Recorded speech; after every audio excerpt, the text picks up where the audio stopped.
Murders, death by suicide, building jumpers, and serial killers. What could possibly explain so many unusual and tragic happenings in one location? If you go down to the Cecil Hotel today, you'll probably see tourists taking selfies, because the Cecil Hotel is one of those landmarks that is part of that grimy downtown Los Angeles history.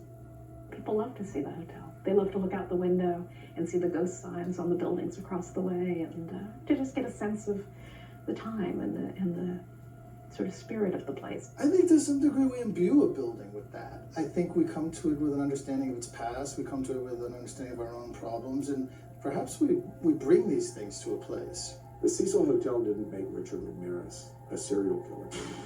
It didn't make Jack Unterweger a copycat serial killer. They were already on that path.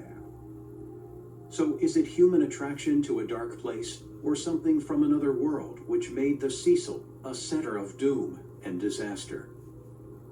According to certain paranormal thinking, spirits will linger in a place unless it is dealt with properly.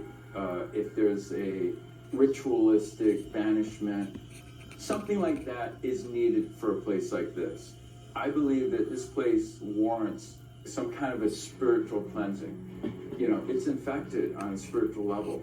Bad things have happened in plenty of places around LA, but in the sort of concentration at this level of murder and suicide and sort of mayhem, I can't think of another place. Perhaps it was built on an ancient Indian burial ground or some, sacred land. These residency hotels downtown, these beautiful Beaux-Arts hotels built in this first boom of the early 20th century. I think all these hotels have these stories. And I think these are just these places where people sort of run out of options, and this is where they end up. The economics of the Cecil Hotel, being a cheap place to stay in downtown Los Angeles, sort of became a magnet that drew people with problems into the rooms. And I think that probably is the more reasonable and logical explanation of why the Cecil Hotel seems to be cursed. I think if there's a hell on earth, this is a window into hell. And I think it attracts dark minds.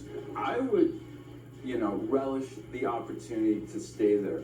I would probably think twice about it. I wouldn't be rushing to stay there. If the stakes were high, perhaps. I'd stay there. I would make sure that the lock was very good, and I probably wouldn't stay there alone.